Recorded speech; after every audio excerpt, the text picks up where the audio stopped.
നമസ്കാരം. Indian മഹാസമുദ്രവും ചെങ്കടലും ഓടക്കൈകളാൽ താലോലിക്കുന്ന Yemen എന്ന ഒരു കൊച്ചു രാജ്യം. കമനീയമായ ശില്പഗോപുരങ്ങളും പ്രകൃതി സൗന്ദര്യവും ലോക ശ്രദ്ധയെ ആകർഷിച്ചതാണ്. മാത്രമല്ല, ഇതിഹാസ ഗായകൻ സോളമന്റെ ഹൃദയേശ്വരിയുടെ ജന്മനാട്. അസുലഭ സൗഹൃദം അനുപമ ശ്രീ അതുതാൻ അറേബ്യൻ സ്വർഗഭൂമി. എന്നാൽ ഇന്നത്തെ യമൻ ഒരു അറേബ്യൻ സ്വർഗമല്ല. മത തീവ്രവാദികൾ നടപ്പിലാക്കുന്ന കാട്ടുനീതിയും ദാരിദ്ര്യവും കൊണ്ട് പൊറുതിമുട്ടുന്ന ജനത, അവർക്കിടയിൽ നിന്ന് സ്വയം മുന്നോട്ട് വന്ന് നിയമയുദ്ധത്തിൽ ചരിത്രം സൃഷ്ടിച്ച ഒരു കൊച്ചു പെൺകുട്ടിയുടെ കഥ. തീക്കടൽ താണ്ടിയ നുജൂദ. അന്ന് 2008 ഏപ്രിൽ 2 വെള്ളിയാഴ്ച. സ്ഥലം മധ്യമനിലെ സനാന ജില്ലാ കോടതി. അന്ന് ഉച്ചയോടെ കോടതി പിരിയുന്നത് കൊണ്ട് തന്നെ നല്ല തിരക്കുണ്ടായിരുന്നു. അപ്പോഴതാ കോടതി വരാന്തയിലൂടെ ഒരു കൊച്ചു പെൺകുട്ടി ബുർക്കായും പൊക്കി പിടിച്ചുകൊണ്ട് ധൃതിയിൽ വരുന്നു. ഒരു നിമിഷം പള്ളിയിൽ നിന്നും മുഹർ ബാങ്ക് വിളി മുഴങ്ങിയതായി പ്രഖ്യാപിച്ച് ജഡ്ജ് അബു സാഹിബ് ന്യായാസനം വിട്ടിറങ്ങവേ വാതിൽക്കലെത്തിയ ആ കൊച്ചു പെൺകുട്ടി കൈനീട്ടിക്കാരനോട് പറഞ്ഞു, സർ, എന്റെ സങ്കടമൊന്ന് കേൾക്കണം.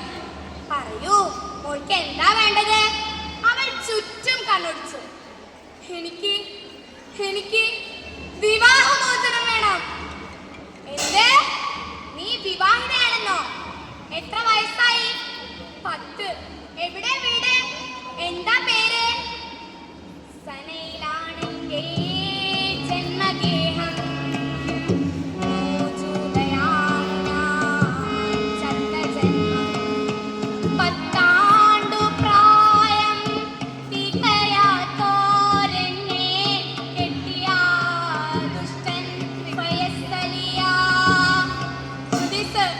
എനിക്കൊന്നും അറിയില്ലായിരുന്നു. എന്ന് കേട്ടപ്പോൾ മനസ്സ് നിറയെ പാട്ടും പട്ടുടുപ്പും മധുരപലഹാരങ്ങളൊക്കെ ആയിരുന്നു. പക്ഷേ എന്നെ കൊണ്ടുപോയ ആ വീട്ടിലെ ദുഷ്ടൻ ഫയസ് അയാളെന്നെ പച്ചയ്ക്ക് കടിച്ചു കയറുന്നു, ക്രൂരമായി പീഡിപ്പിക്കുന്നു. അടിയന്തരമായി വിവാഹമോചനം അനുവദിച്ചില്ലെങ്കിൽ ഞാൻ ചത്തുപോകും. ജഡ്ജ് മേശപ്പുറത്തെ ഫോണിന്ന് കറങ്ങി ഓടിയെത്തിയ അഡ്വക്കേറ്റ് ഷാഹിദയോട് പറയുന്നു, ഈ കുഞ്ഞിന്റെ പരാതി എന്താണെന്ന് വിശദമായി ചോദിച്ചറിഞ്ഞ് ഒരു ഡൈവോഴ്സ് പെറ്റീഷൻ തയ്യാറാക്കും. അടുത്തയാഴ്ച ഫയൽ ചെയ്താൽ മതി. അത് പിന്നെ ഇവിടെ നിങ്ങളുടെ വീട്ടിൽ? ഓ, ചെയ്യാം സർ. വക്കീൽ പണിയോടൊപ്പം സാമൂഹ്യ നീതിക്ക് വേണ്ടി പോരാടുന്ന അഡ്വക്കേറ്റ് ഷാഹിദയോടൊപ്പം നുജൂദയും വീട്ടിലുണ്ട്. തന്റെ മക്കളോടൊപ്പം ഓടിക്കളിക്കുന്ന നുജൂദയെ അവർ വേദനയോടെ നോക്കി. തിളങ്ങുന്ന കണ്ണുകളും വട്ടമുഖവുമുള്ള ഒരു കൊച്ചു സുന്ദരിക്ക് നഷ്ടമായത് അവളുടെ വിദ്യാഭ്യാസവും ഒപ്പം തന്നെ ബാല്യവും.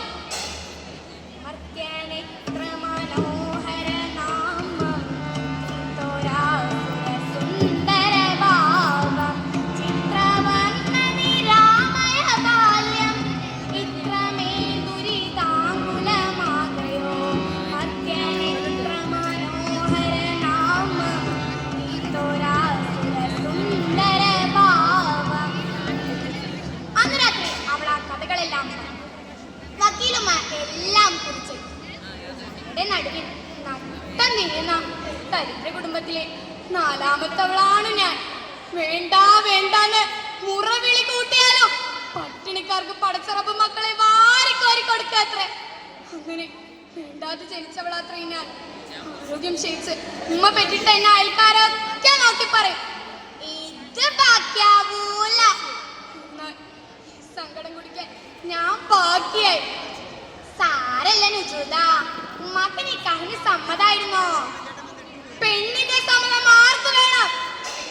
മൂത്തേച്ചി ജലീലയുടെ പുയ്യാപ്പിള ഓളെയും 2 മക്കളെയും കൂട്ടി ഒരാഴ്ച വീട്ടിൽ താമസിച്ചു.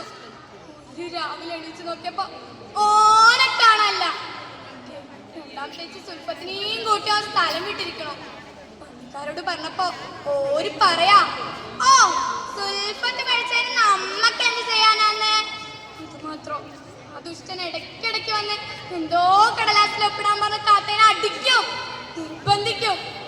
പാവം ജമീല കണ്ണീരൊടിക്കാനേ നേരില്ല.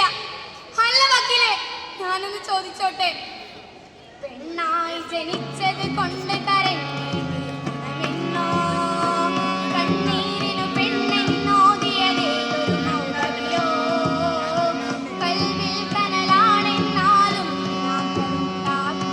പെണ്ണിന് കിനാക്കളുണ്ടാകട്ടെ. പാപ്പ വന്നപ്പോ ഉമ്മാനോട് പറയുന്നത് കേട്ടു, ഫൗസിയ നമ്മടെ നുജൂദാക്ക് നിക്കാഹ്. ഹേ, ഞാൻ സമ്മതിക്കൂല. കളിച്ചു നടക്കണ പ്രായത്തിൽ നിക്കാഹോ? അന്റെ സമ്മതം ചോദിച്ചില്ലാന്ന്. ആ കള്ള ഹിമാറ് ഉമറുദ്ദീൻ സുൽഫത്തിനെയും ഇവിടെ കൊണ്ടിട്ട് ഇവളെയും കൊണ്ട് പോവില്ലാന്ന് ഉറപ്പുണ്ടോ? ഉറപ്പുണ്ടോന്ന് ഒന്ന് മനസ്സിലാക്ക്. തുച്ഛം കൊണ്ട് എത്ര വയറാ പോച്ച. ഒരു വയറൊഴിഞ്ഞ ഇത്രയായില്ലേ? മോനെ പഠിപ്പിക്കണ്ടേ? മോക്ക് അവിടെ പട്ടിണി അടക്കേണ്ട ഒന്നും വരില്ല. കൊച്ച മോന കച്ചവടമുണ്ട്. പിന്നെന്താ, 45 വയസ്സായി, 2ാം കെട്ടാന്നേ ഉള്ളൂ. 1ാം കളി മുത്തലാക്കം ചെല്ലുള്ളൂ. അതൊന്നും നോക്കണ്ട, അതൊക്കെ നമ്മുടെ സമൂഹത്തിൽ ഇപ്പൊ പതിവില്ലേന്ന്. ഞാനിതങ്ങ് ഉറപ്പിച്ചു. ഒന്നും തിരിയാതെ ഒന്നും തിരുമ്പി നിൽക്കുന്ന എന്നെ അമ്മ പുലരും വരെ കെട്ടിപ്പിടിച്ചു കയറി. അങ്ങനാണ് കണ്ടി നാട് വന്നത്. എല്ലാരും സമ്മാനപ്പൊതിയൊക്കെ വന്നിനെ ചമരിച്ചിരുത്തി. എന്തിനെന്നറിയാതെ ഈ മരം വണ്ടി ചിരിച്ചും സന്തോഷിച്ചും ഓടി നടന്നു. പെട്ടെന്ന് മുമ്പിൽ ഒരു വാഹനം വന്നിറങ്ങുകയും അതിൽ നിന്ന് കുറെ പേരിറങ്ങുകയും ചെയ്തു. എന്റെ മൂത്തുമ്മ കൈ ചൂണ്ടിക്കൊണ്ട് പറഞ്ഞു, നുജൂദ കണ്ട, ആ മുന്നിൽ കൊടയും ചൂടി വരുന്നതാ പുയ്യാപ്ല. കണ്ടേ ഉള്ളൂ, തടിച്ച് കറുത്ത ചോരക്കണ്ണ്, മീശ, വെട്ടുപോത്തിന്റെ നോട്ടം. എന്റെ വക്കീലുമാ നമ്മൾ കണ്ടേ ചത്ത്. ആദ്യത്തെ മൗനം കൂട്ടുന്ന നുജൂദയെ വക്കീൽ വേദനയോടെ, അല്ല നുജൂദ, പുയ്യാപ്പിളിടം എങ്ങനെയാ? ഓ, ഒരു തടിച്ച് വലിയ സ്നേഹം കാണിച്ചു. അപ്പൊ അന്ന് രാത്രി ഞാൻ ഓരോ കൂടെയാ കിടന്നത്. പക്ഷേ ഇന്ന് രാത്രി ഒരു പൊന്തക്കാട്ടിൽ ചെന്നൊളിച്ചു. കണ്ടെത്തി അയാളെന്നെ പൊതിരെ തല്ലി. വിളിച്ചഴിച്ചു കൊണ്ടുപോകുമ്പോ അയാൾ പറയാ, ഞാൻ നിന്റെ ഭർത്താവാ, എനിക്ക് എന്തും ചെയ്യാം. സങ്കടം ആരോടാ പറയാ വക്കീലെ? അന്ന് രാത്രി ഓന്റെ മോനോട് പറയണ്ടായിരുന്നു, ഓളോളുടെ വീട്ടിൽ കൊണ്ടാക്ക്, വല്ല കടുങ്കയും ചെയ്താൽ നമ്മൾ കൊടുങ്ങും. ഇതിന് രാത്രി എന്റെ വീട്ടിൽ കൊണ്ടാക്കി. പക്ഷേ പെറ്റുമാനി വാക്കുകൾ കേട്ട് ഹൃദയം നുറുങ്ങി. കെട്ടിച്ച പെണ്ണോള് കെട്ടേണ്ട വീട്ടിലാ നിൽക്കേണ്ടത്. ആ വന്ന് വിളിച്ചാ പൊയ്ക്കോളണം. ഇല്ല, ഞാൻ പോവൂല, ഞാൻ കൊന്നാലും പോവൂല.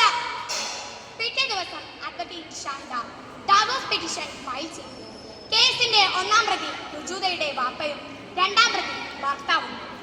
കേസിന്റെ മെറിറ്റിൽ കണ്ണോടിച്ചതിനു ശേഷം ജഡ്ജ് അബു സാഹിബ് അഭിപ്രായപ്പെട്ടു, 10 ആണ്ടു പ്രായം തികയാത്ത പെണ്ണിവൾ സത്യത്തിൽ നാട് ലജിച്ചു നിൽക്കണം, നാടറിഞ്ഞിടണം മറ്റൊരു ശൈശവം, നാളെ ഇതേ വിധം പിന്നിടലാം. പക്ഷേ